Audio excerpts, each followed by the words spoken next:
Sahabat Shalom, saudaraku. Shalom. Masih ada sukacita semuanya? Ya. Apa ngantuk? Sukacita. Puji Tuhan. Meskipun cuaca tidak mendukung ya, mendukungnya buat tidur ini cuaca di Semarang. Hujan terus, dingin, sejuk ya. Tapi saat kita mendekat kepada Tuhan, kita harus menyala-nyala. Amin. Amin. Hari ini saya mau kasih khotbah dengan judul doa yang penuh kuasa. Saya sudah lama ingin memberikan khotbah ini, tapi terpending karena harus menyelesaikan wahyu dulu ya. Puji Tuhan, wahyunya sudah selesai. Mengapa saya ingin berkhotbah tentang doa? Karena sungguh doa itu adalah nafas bagi hidup orang beriman.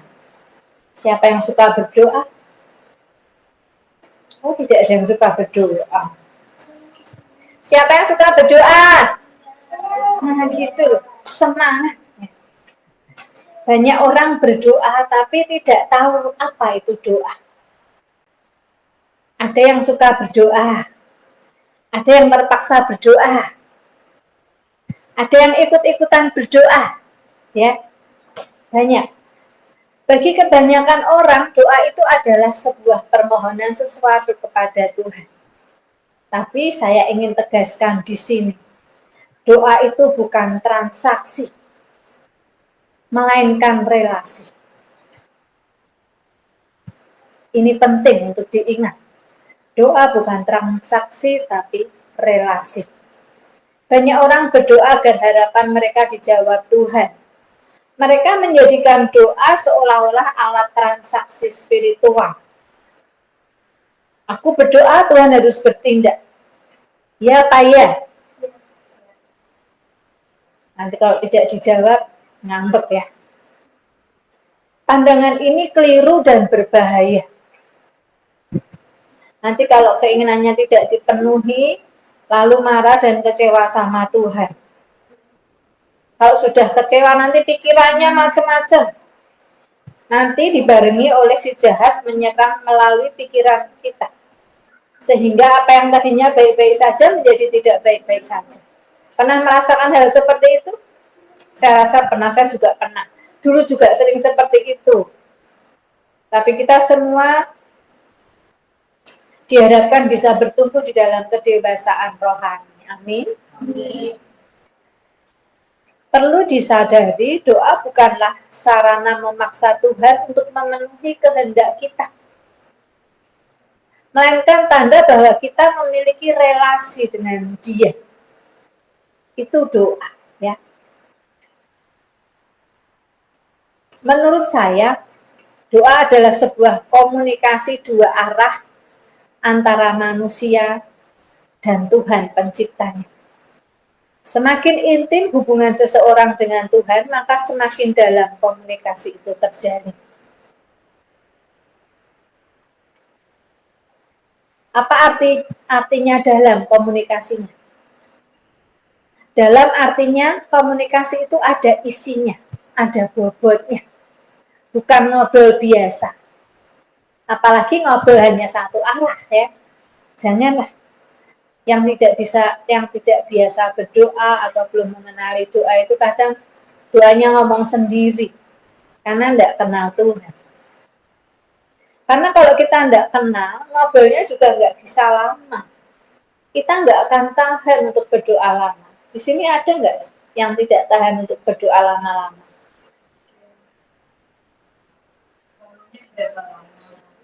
Ya, sesuai kemampuan masing-masing lah, kerelaan. Tapi kita akan ngerti lama itu 5 menit, 1 jam, 2 jam itu kan tergantung masing-masing ya. Tapi setiap kita itu memiliki kriteria atau tolak ukur lama dan tidak. Kalau kita tidak tahan untuk berdoa lama, introspeksi diri, berarti kita belum begitu kenal sama Tuhan. Kan kita kalau ngomong dengan orang yang tidak kenal kan tidak nyaman ya. Kan ngomong-ngomong di bis misalnya, kan ngomongnya 1-2 karena nggak kenal. Tapi kalau teman di bis itu kita kenal, kita bisa ngobrol ngalor ngidul kemana-mana. Bisa lama. Sampai sudah saatnya turun, obrolannya belum habis. Benar enggak? Sama Tuhan juga begitu. Maka kalau belum kenal ya kenalilah, belajar untuk kenal. Nanti akan ngobrolnya sama Tuhan itu lama.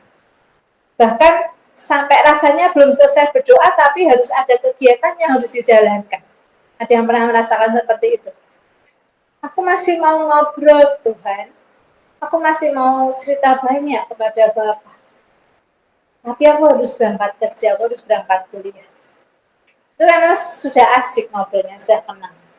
Saya berharap semuanya bisa belajar untuk atau berjuang untuk mengenali Bapa kita sendiri ya.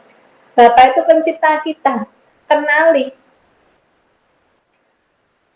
Mungkin ada yang bilang dalam hati, lah kalau belum kenal Tuhan apa enggak boleh berdoa? Mungkin ada yang setelah mendengar saya bilang begini, mungkin ada yang ngomong begitu dalam hati. Ya tentu saja boleh. Masa berdoa tidak boleh ya?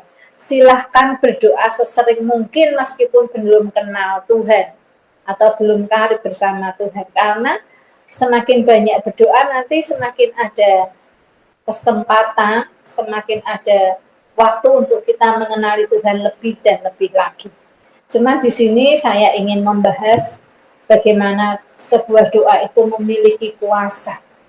Jadi jalan yang pertama adalah kenal. Supaya kita bisa ngobrol sama Tuhan, kita bisa curhat.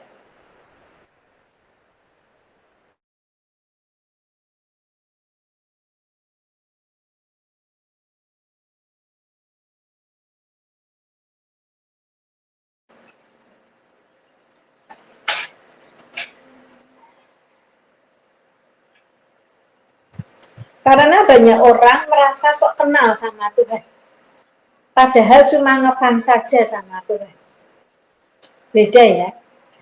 Begitu terjadi, kalau hanya ngefans sama Tuhan saja itu, begitu terjadi peristiwa yang pahit atas dirinya, langsung buru-buru menyalahkan Tuhan. Ini adalah orang yang belum kenal betul sama Tuhan. Hanya ngefans sama Tuhan. Saya mau kasih contoh. Semua orang, semua bangsa Indonesia kenal sama Pak Prabowo ya. Kenal. Sebagai presiden. Kita tahu. Tapi belum tentu Pak Prabowo kenal sama setiap orang Indonesia. Karena kenal dan tahu itu berbeda. Kita tahu presiden kita siapa? Pak Prabowo. Kita kenal nggak dengan Pak Prabowo?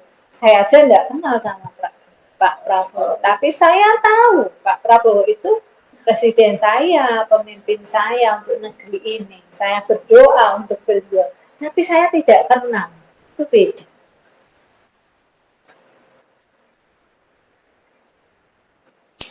Beliau akan kenal kepada orang yang berrelasi dengannya saja.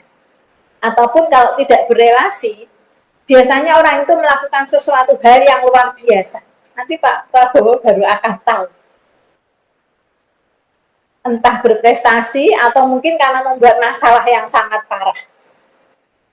Pasti Pak Presiden juga pengen ngerti, mungkin lewat TikTok dan lain. Ini rakyatku ngapain?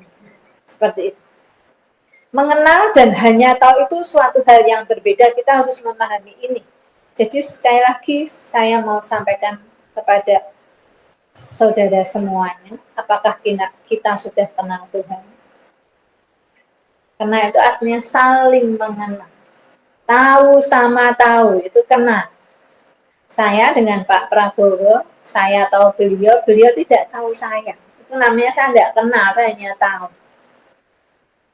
Gitu ya, paham ya. Untuk yang pertama ini ada doa yang penuh kuasa, ini dasarnya adalah mengenal Tuhan. Setiap orang pasti ingin doanya cepat dikabulkan ya. Ingin doanya memiliki kuasa. Bahkan saat mendoakan orang lain, doanya juga ingin bisa sampai ke langit, sampai ke hadapan Tuhan. Siapa yang ingin doanya cepat dikabulkan?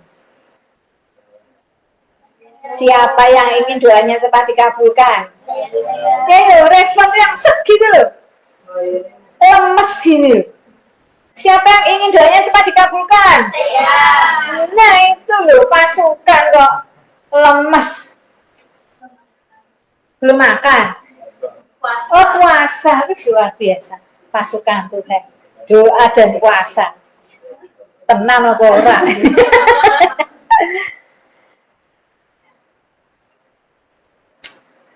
Atau siapa yang ingin doanya memiliki kuasa? Saya. Nah, gitu. Pasti semuanya ingin ya, amin. Amin. Kalau ada yang tidak menginginkan hal ini, berarti orang itu golongan orang yang ikut-ikutan berdoa. Karena dia ada orang suka berdoa, orang terpaksa berdoa, atau orang yang ikut-ikutan berdoa. Kalau ada orang yang tidak ingin doanya terkabul, itu adalah orang yang ikut-ikutan berdoa.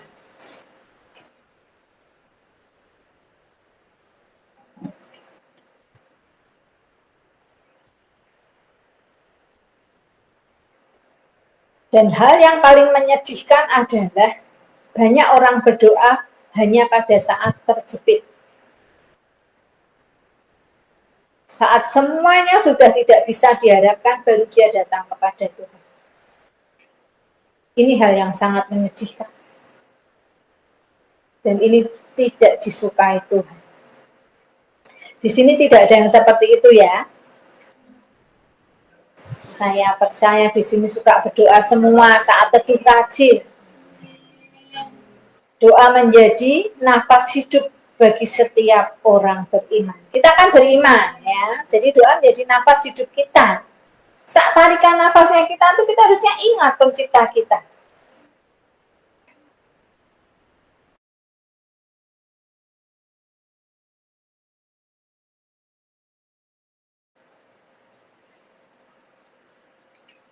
Bagaimana supaya doa kita bisa sampai ke hadapan yang maha tinggi? Saya hanya kasih beberapa tips. Tidak semuanya harus begini, tapi hanya kasih beberapa tips sesuai Alkitab ya. Nanti kalau ada yang punya cara sendiri yang lebih bagus, oke, bisa di-share di grup. Pertama, berdoa di dalam roh dan kebenaran. Jadi kalau kita mau berdoa itu ya seharusnya kita berdoa di dalam roh dan kebenaran. Bagaimana supaya kita bisa berdoa di dalam roh dan kebenaran? Harus minta tuntunan Roh Kudus ya. Apa artinya berdoa di dalam roh dan kebenaran? Artinya berdoa dengan tuntunan Roh Kudus dan sesuai firman. Roh dan kebenaran. Rohnya Roh Kudus, firmannya adalah kebenarannya adalah firman Tuhan. Di Yohanes 4:24, Elohim itu roh, dan mereka yang menyembah dia harus menyembah dalam roh dan kebenaran. Contoh doanya seperti ini. Saya kasih contoh-contoh doa enggak apa-apa ya. Bukan sekolah minggu, tapi saya mau kasih contoh karena ternyata memang banyak yang bertanya doanya ini bagaimana begitu-begitu. Padahal doa itu sebetulnya ngomong saja apa yang ada di hati. Tapi karena ada yang berkeluh kesah seperti itu, saya menampilkan contoh-contoh doa. Contoh doa dalam roh dan kebenaran begini. Tuhan yang Maha Rahim, aku mau mengampuni ayahku yang telah menghancurkan hidupku. Meski hatiku masih sakit ya Tuhan. Ampunilah juga dosa-dosa dan pelanggaranku ya Tuhan. Kasihanilah aku karena besar belas kasih-Mu. Amin. Ini doanya ringkas tapi mencakup dua hal. Memohon pengampunan dosa dan menyatakan pengampunan meski hatinya masih sakit. Lihat doa ini ya, mengampuni dulu. Baru memohon ampun atas dosa-dosanya sendiri. Perhatikan ini. Meskipun simpel doanya, tapi ada isinya. Ini adalah doa yang sesuai firman doa dalam roh dan kebenaran. Lalu perbandingannya bagaimana dengan kasus yang sama, misalnya ini ayahnya itu sangat jahat, menyakiti dia, menghancurkan dia, tapi harus berdoa. Ini saya kasih contoh juga, doanya tapi tidak sesuai dengan roh dan kebenaran ya. Doanya begini, ya Tuhan, hukumlah ayahku yang telah menghancurkan hidupku. Dia bukan ayah yang bertanggung jawab. Dia sangat jahat dan menyakiti tubuh dan hatiku. Ya mungkin ayahnya yang pernah menganiaya atau kejahatan yang lainnya sehingga mendatangkan kebencian yang sangat bagi anaknya. Kasusnya sama, tapi doa yang diucapkan sangat berbeda ya. Paham ya? Itu adalah contohnya. Apapun alasannya, ini bukanlah doa yang benar. Doa ini penuh dengan penghakiman, doa yang kedua ini. Dan ini bukan doa, tapi mengutuki lewat Tuhan. Karena doa itu mesti indah. Ini bukan doa, tapi mengutuki ayahnya lewat Tuhan. Karena kejengkelan, karena belum bisa mengampuni. Apakah doa seperti ini bisa sampai ke hadapan Tuhan? Ya tidak bisa. Tidak bisa. Doa yang seperti ini tidak sampai ke langit, tapi dicuri oleh penguasa di udara. Karena musuh kita, para penguasa di udara itu hafal firman. Ya, jangan lupa, musuh kita, si jahat itu hafal firman lebih dari kita. Jago, hafal, jago, paham, tapi tidak taat. Itu bedanya sama kita. Kita mungkin ngertinya baru sedikit-sedikit, yang penting taat. Ketaatan itu yang dilihat Tuhan ya. Jadi berdoalah dengan hati yang tulus dan bersih agar doa kita tidak dicuri. Ini tertulis di Efesus 6 ayat 12 bahwa musuh-musuh kita itu banyak di atas udara ini. Suka ngambil doa-doa kita, mencuri doa kita. Sebab perjuangan kita bukanlah melawan darah dan daging, melainkan melawan penguasa-penguasa, melawan otoritas-otoritas, melawan penghulu-penghulu kegelapan di dunia ini, melawan roh-roh jahat di udara. Itu musuh kita. Jadi kalau berdoa yang benar, nggak asal ngomong. Ini kalau doanya mau sampai loh ya. Kalau doanya hanya asal berdoa ikut-ikutan, ya terserah, nggak apa-apa. Bagi saya itu seperti itu sih, buang waktu. Yang kedua, berdoa dengan iman percaya penuh. Artinya, berdoa dengan mengimani janji-janji Tuhan yang banyak sekali tertulis di dalam Alkitab. Mengimani itu apa? Tahu enggak mengimani itu apa? Mengimani itu percaya dengan hal yang belum kelihatan. Dan memiliki keyakinan dan pengharapan yang kuat akan janji Tuhan. Itu iman. Sekalipun logika tidak mengarah ke sana, sekalipun mata dan telinga tidak mengarah kepada janji Tuhan itu, tidak mengarah ke sana, tapi logika harus tunduk kepada firman. Iman itu ya bisa membuat dari yang tidak ada menjadi ada. Nah, kita harus butuh itu di dalam doa. Tak kasih contoh doanya ya.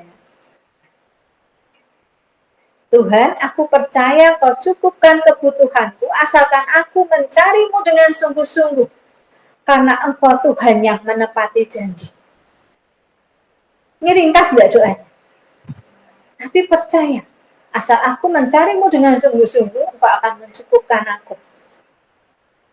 Meski secara matematika, gaji tidak cukup untuk sebulan. Ini mungkin harus diimani para ibu-ibu ya. Ini pengalaman saya ini.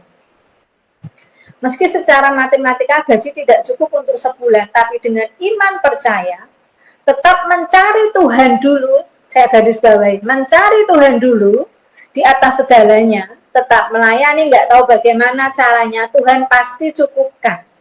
Ini ada firman-Nya, janji Tuhan-nya ada. Kan tadi berdoa dengan iman percaya penuh ya. Janji Tuhan-nya adalah di Matius 6 ayat 33. Tetapi carilah terlebih dahulu kerajaan Elohim dan kebenarannya, maka semuanya itu akan ditambahkan kepadamu. Janjinya Tuhan. Berdoanya bagaimana? Mengimani. Tuhan perintahkan, tetapi carilah terlebih dahulu kerajaan Elohim dan kebenarannya, maka semuanya akan ditambahkan kepadamu. Lah kalau tidak mencari Tuhan dulu, tapi ngitung terus, ya tidak cukup-cukup. Ini sungguh pengalaman saya dulu. Setiap bulan saya harus, pengeluaran saya itu sekitar 4,5 sampai 5 juta dengan kebutuhan yang sangat sederhana. Artinya saya tidak berfoya ya, dengan kebutuhan yang sangat sederhana saya harus mengeluarkan uang itu sekitar 4,5 sampai 5 juta. Saya sudah tidak bekerja waktu itu. Saya tidak jadi perawat waktu itu. Saya sedang jualan kue. Pindah profesi ceritanya. Dan saya berjalan 4 tahun di dalam keadaan itu benar-benar setiap hari saya bawa doa ini. Nanti kalau sudah saatnya harus membayar ini, itu. Saya mungkin pernah sharing ya, saya lagi bikin roti itu bisa angkat tangannya. Karya terbesar dalam hidupku, pengorbananmu yang selamatkanku. Engkaulah harta yang tak ternilai, dan ku hargai Yesus, Engkau ku kagumi. Saat saya menyanyi ini, sebetulnya saya sedang menangis darah. Bagaimana tidak kalau besok saya harus mengeluarkan uang 500.000 atau berapa ratus ribu dan saya tidak punya uang, mungkin hanya punya uang 100.000, tidak sesuai dengan itu. Saya berjualan itu hanya dengan status WA, karena FB saya full untuk pelayanan firman. IG juga, saya tidak mau ganggu itu. Saya percaya bahwa hanya lewat WA saja Tuhan akan cukupkan saya. Saya berdoa, saya bikin renungan. Bikin renungan itu saking saya jualan kue itu kan capek ya. Bikin kue itu sangat capek. Kalau pegang HP bikin renungan tuh HP saya sampai sering jatuh karena ngantuk. Saya tetap melayani. Mencari kerajaan surga dulu. Dan saat itu saya banyak dibenci orang karena pelayanan saya. Karena karismatik waktu itu. Saya dibenci karena saya karismatik. Saya dibilang sesat dan lainnya. Saya tidak bisa, tetap terus berjalan. Dan lihat, Tuhan itu benar-benar menepati janjinya yang matematika tadi. Secara matematika, saya mungkin hanya dapat uang sekitar 2 juta sebulan. Tapi di saat tutup bulan, uang itu ada, genap. Dan Tuhan tidak pernah mempermalukan saya selama 4 tahun. Hari demi hari, sungguh Tuhan sedang membangun iman saya di dalam apa? Keterbatasan, di dalam kemiskinan, di dalam kesulitan. Karena memang iman itu sungguh bisa bertumbuh di dalam kesulitan. Karena kalau kita berada sedang kaya raya semua cukup, kita seringkali lupa, ya. Kita seringkali tertidur. Tapi saat kita berada di bawah, iman itu lebih cepat tuh. Seperti jemaat di Smyrna kalau tidak salah. Karena kalau penuh tekanan iman akan tumbuh. Saya mau kasih contoh lagi doa iman percaya penuh, yaitu doa Yabes. Ya, doa Yabes ini sangat terkenal ya. Meski di Alkitab itu hanya sedikit loh, hanya 2 ayat, tapi sangat terkenal. Karena apa? Orang kalau bicara berkat itu suka semuanya ya. Saya juga suka bicara berkat. Yabes itu meski arti namanya adalah kesakitan, dan itu juga pemberian dari ibunya, itu seperti sebuah kutukan. Karena orang tua biasa kasih nama dengan arti yang bagus-bagus, ya toh. Namanya di sini aja, apalagi yang anak-anak muda ini namanya sulit-sulit. Ngomongnya sampai sulit, panjang-panjang dan penuh arti. Tapi Yabes tidak dikasih nama apa? Kesakitan. Itu kan seperti kutukan dari ibunya. Tapi apa yang dilakukan Yabes? Mesti dulu Yabes juga dibully waktu kecil. Ih, kamu sial. Ih, kamu sakit-sakitan. Saya yakin Yabes juga mengalami hal seperti itu dengan nama yang melekat yang ada pada tubuhnya. Tapi Yabes berdoa dengan iman yang penuh. Dia percaya Elohim Israel bisa merubah keadaannya untuk mengalami terobosan. Yang dilakukan Yabes itu tidak mudah loh, karena seperti melawan keadaan, melawan budaya. Karena nama seseorang di Israel itu mewakili keadaannya. Dan Yabes dengan tekad yang kuat, dan percaya memohon dengan Elohim untuk merubah keadaan. Dan yang paling penting apa? Doanya dikabulkan Elohim. Terobosan itu. Mau enggak kayak Yabes? Lakukan dengan iman, percaya. Yabes bisa punya keyakinan bahwa Elohim Israel bisa merubah keadaanku meski semua mata memandang aku bahwa aku kesakitan, penuh kesialan. Bahkan ibuku sendiri memandangku seperti itu, tapi Elohim Israel bisa merubah keadaanku. Nah, iman yang seperti itu yang harus kita bawa dalam sebuah doa. Memang tidak gampang, tapi harus dibangun. Amin. Saya mau kasih ayatnya yang doa Yabes ini ya. Yabes lebih dimuliakan daripada saudara-saudaranya. Nama Yabes itu diberi ibunya kepadanya sebab katanya, aku telah melahirkan dia dengan kesakitan. Yabes berseru kepada Elohim Israel, katanya, kiranya engkau memberkati aku berlimpah-limpah dan memperluas daerahku, dan kiranya tanganmu menyertai aku dan melindungi aku daripada malapetaka, sehingga kesakitan tidak menimpa aku. Dan Elohim mengabulkan permintaannya itu.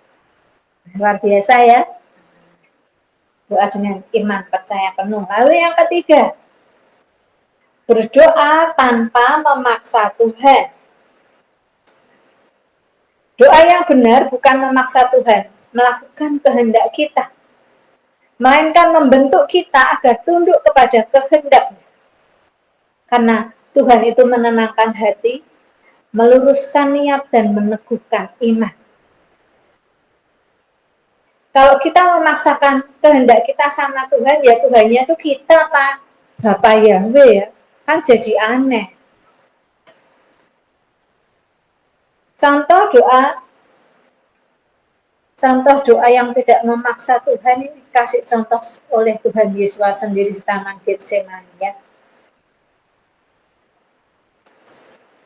Tuhan Yesus takut tidak saat di Taman Getsemani? Dia takut. Dia sendirian, dia sangat sedih. Dia ngeri. Dia ngeri karena dia tahu apa yang akan dihadapinya. Semua kehinaan, kesakitan, dilecehkan, dan lain-lain. Penderitaan yang amat sangat akan ditimpakan kepadanya. Tuhan Yesus sangat takut. Saking takutnya dia juga mohon kepada Bapa. Lalu kita tuh juga curhat sama Bapa, apa yang sedang kita hadapi. Kita takut, kita sedih, kita lagi ngapain, bilang aja sama Bapa. Tuhan Yesus juga begitu. Tuhan bilang, ya Bapa, jika engkau berkenan, ambillah cawan ini daripadaku. Tetapi, janganlah kehendakku, melainkan kehendakmu sajalah yang terjadi. Contoh nyata diberikan oleh guru kita. Jadi sekarang siapa yang masih memaksakan kehendaknya, Tuhan aku mau ini Tuhan, aku mau itu Tuhan, please Tuhan. Ada nggak yang berdoa seperti itu?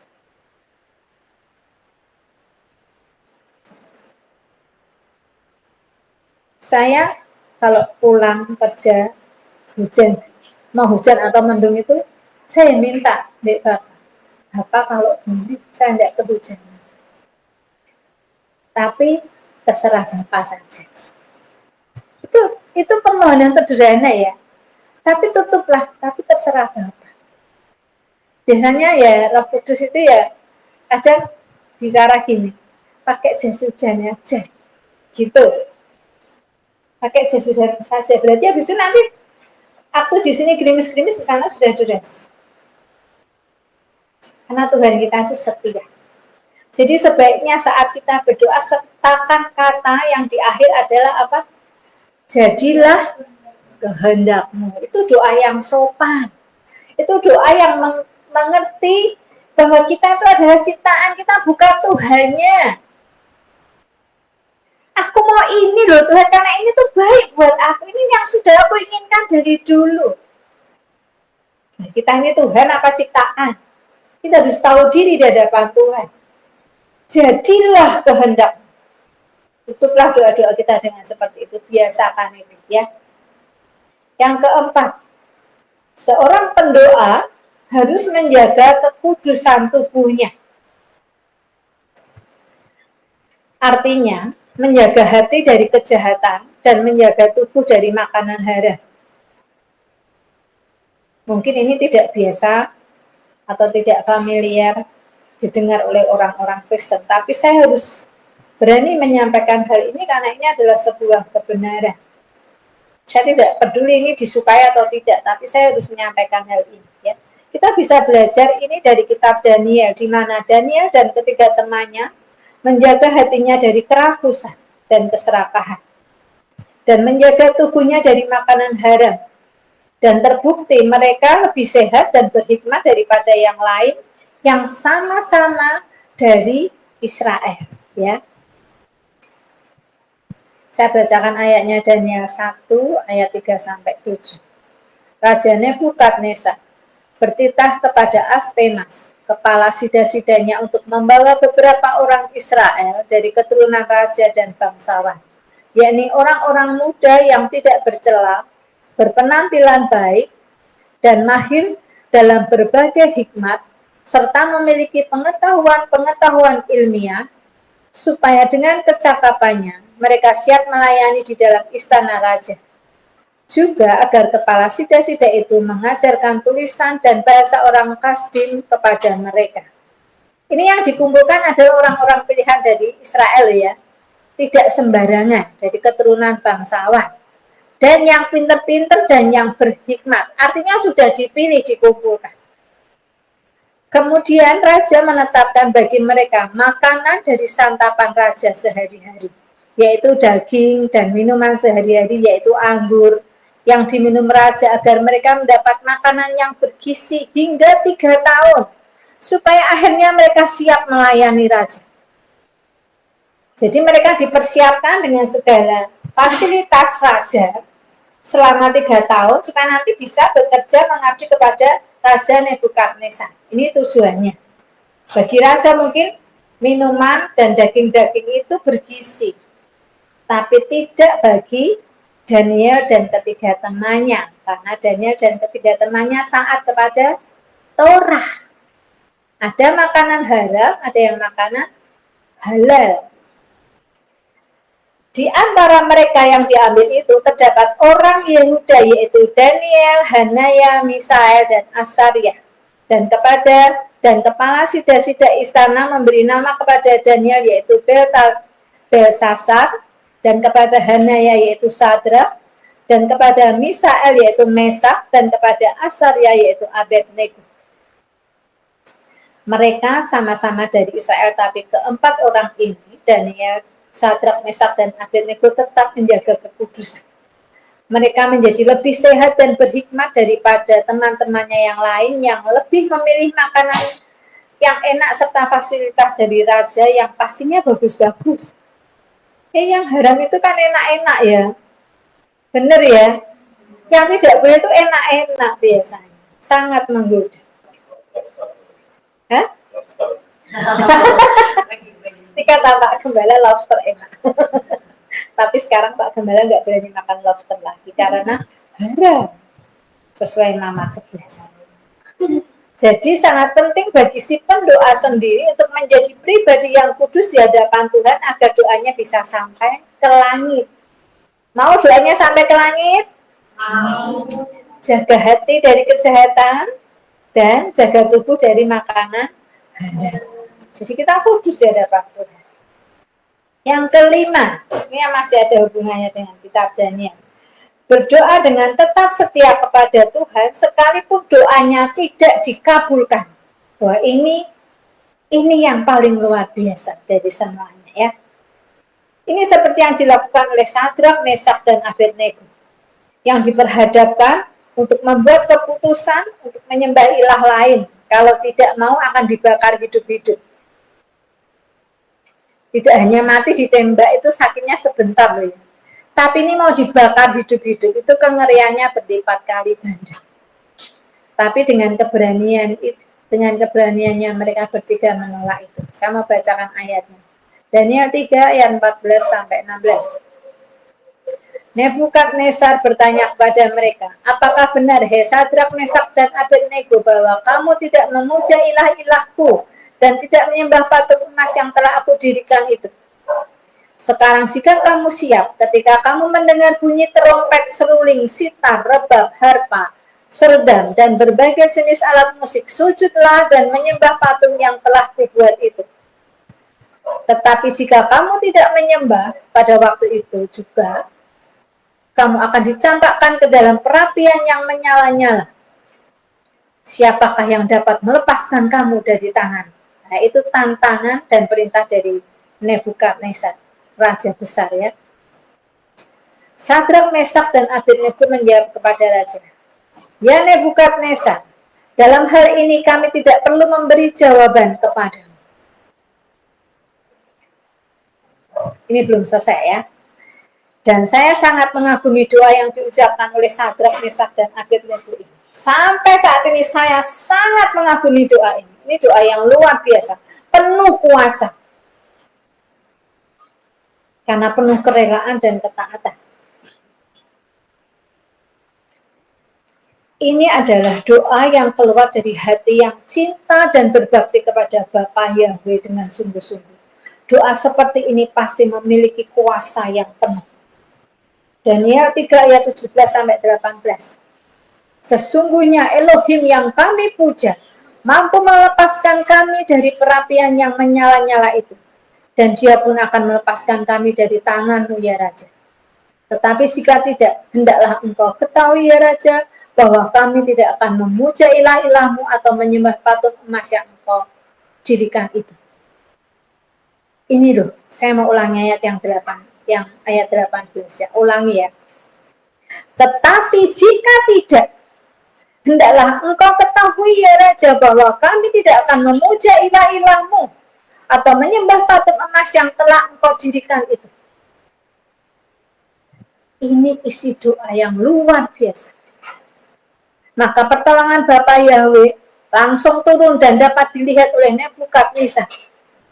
Bapa mengirim Tuhan Yesus sendiri untuk menunjukkan kemuliaannya. Siapa yang siap tetap menyembah saat doanya di depan mata tidak akan dikabulkan. Itu rahasia doa yang penuh kuasa. Tetapi jika tidak, aku akan tetap menyembah Elohim, Bapa Yahweh, pencipta. Jadilah kehendakmu ya Allah. Bisa tidak berdoa seperti itu? Ini kunci doa yang penuh kuasa. Tidak gampang. Baru ditolak sedikit saja sudah ngambek. Bagaimana doanya mau penuh kuasa? Sampai saja tidak ya. Karena doa sudah sampai itu belum tentu dijawab iya loh. Jawaban doa itu ya, tidak, tunggu. Belum sudah menetot, tidak bisa lihat doanya Sadrak, Mesak, dan Abednego. Tetapi jika tidak ya Bapak, aku tetap menyembahmu dan mengagumimu sebab engkau adalah penciptaku. Aku percaya penuh dengan rancanganmu yang baik atas hidupku, atas hidup anak cucu dan keturunanku. Doa yang tegas, mantap, percaya. Pasti doanya penuh kuasa.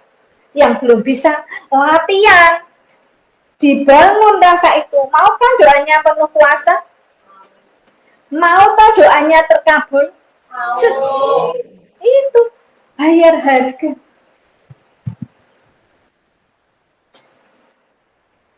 Karena saking penuh kuasanya doanya itu, Bapa mengirimkan putranya langsung untuk menunjukkan kemuliaannya di saat Sadrak, Mesak, dan Abednego dibawa ke dalam perapian. Saya bacakan ayatnya, Daniel 3 ayat 23-25.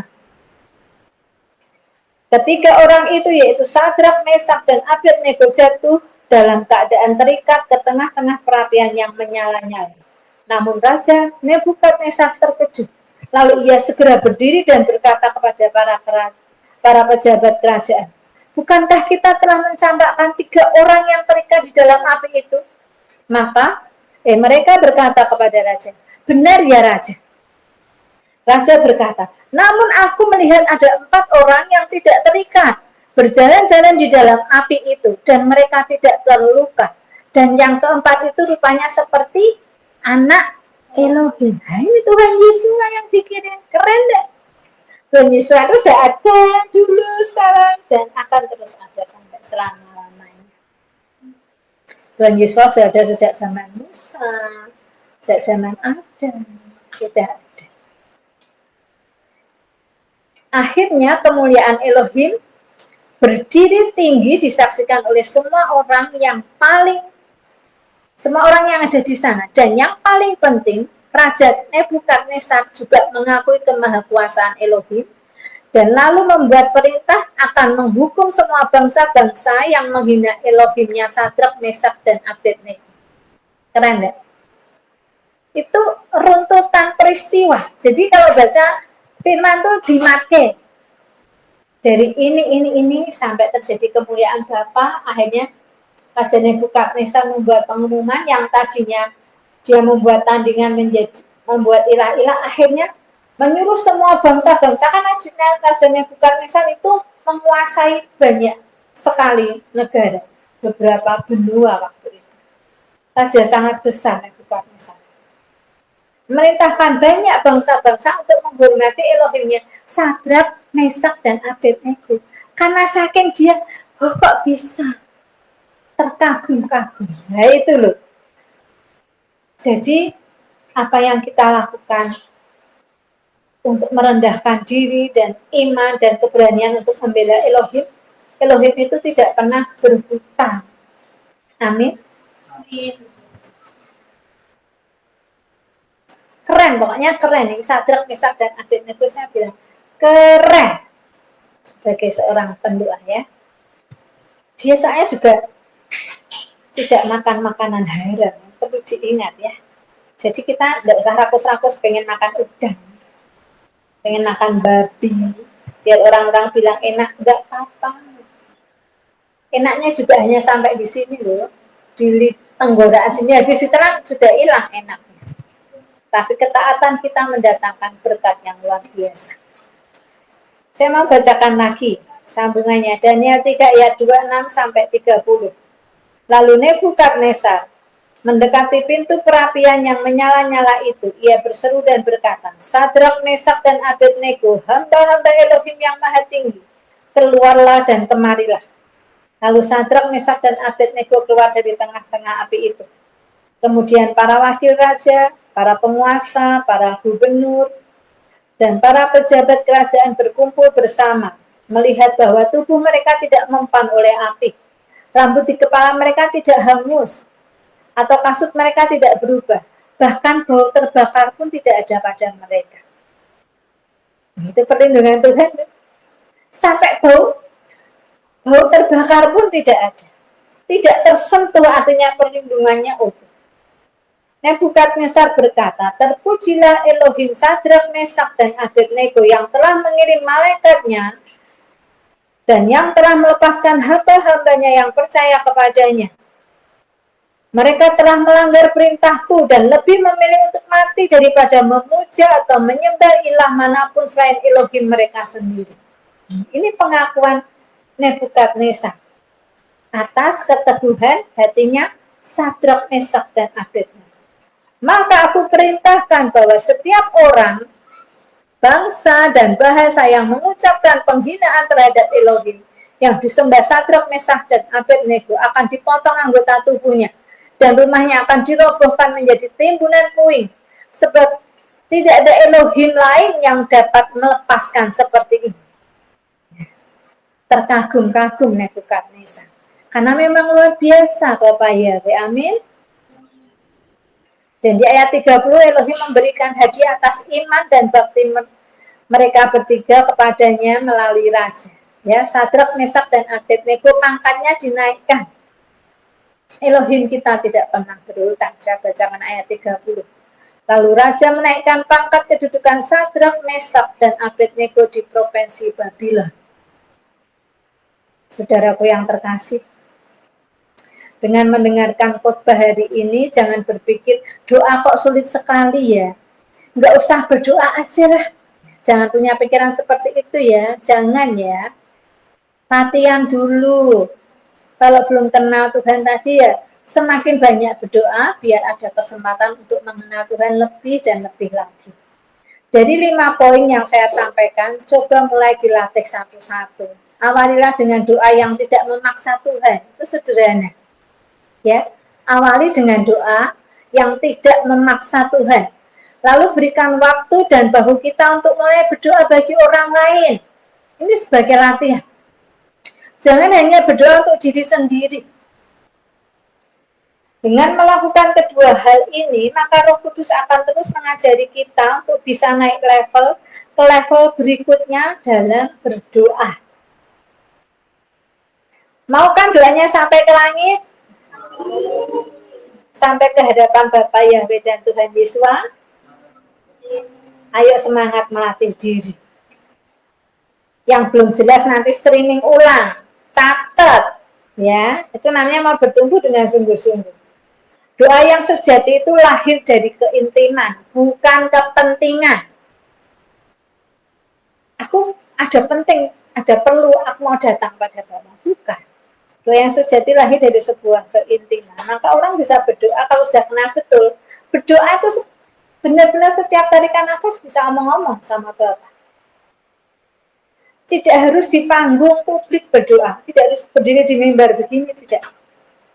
Melainkan ruang pribadi di mana seorang anak berbicara dengan bapaknya. Ya. Di sanalah doa menjadi bukti bahwa kita tidak bisa hidup tanpa komunikasi dengan Tuhan atau Bapa kita. Ini tertulis di Matius 6 ayat 6. Apabila engkau berdoa, masuklah ke dalam kamarmu, tutuplah pintu dan berdoalah kepada Bapamu yang ada di tempat tersembunyi.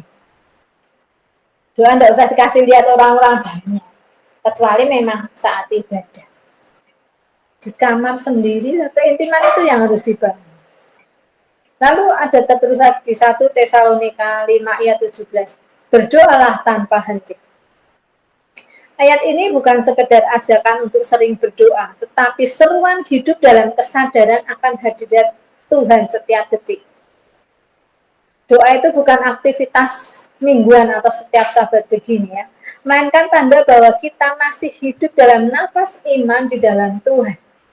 Saya ingatkan sekali lagi, doa harus menjadi nafas hidup iman kita.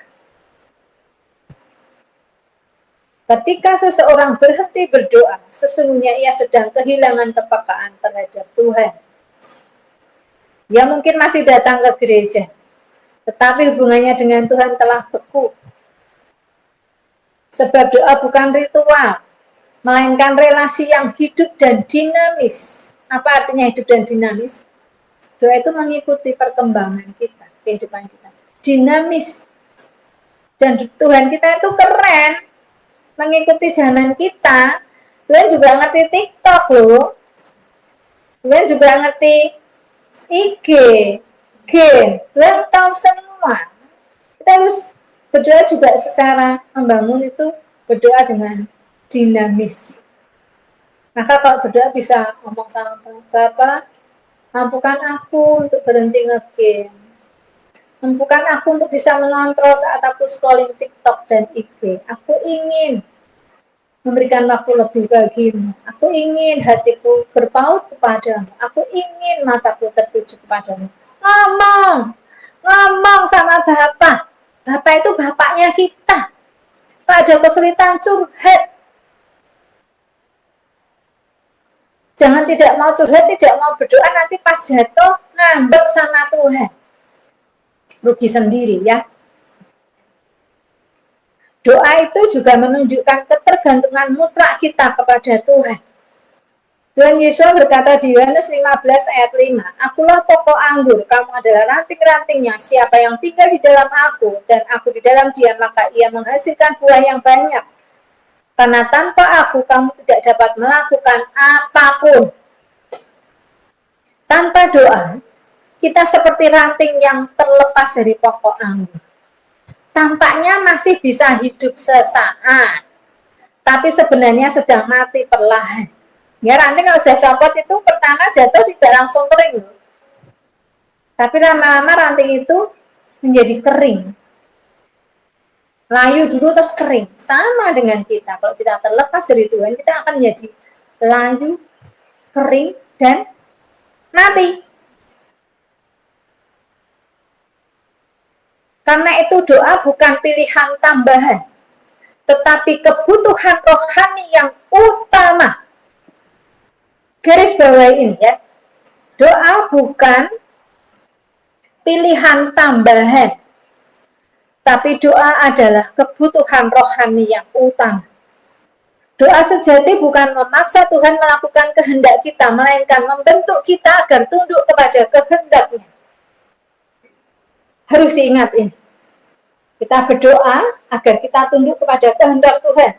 Bukan yang melo-melo, Tuhan please, Tuhan please. Aku mau ini Tuhan.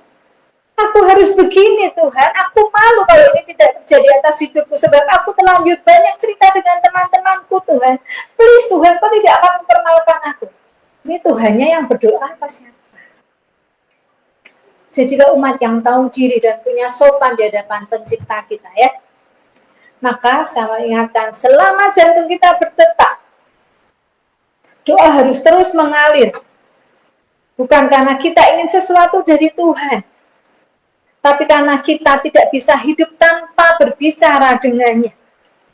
Doa bukan permintaan, melainkan nafas keintiman dengan Elohim.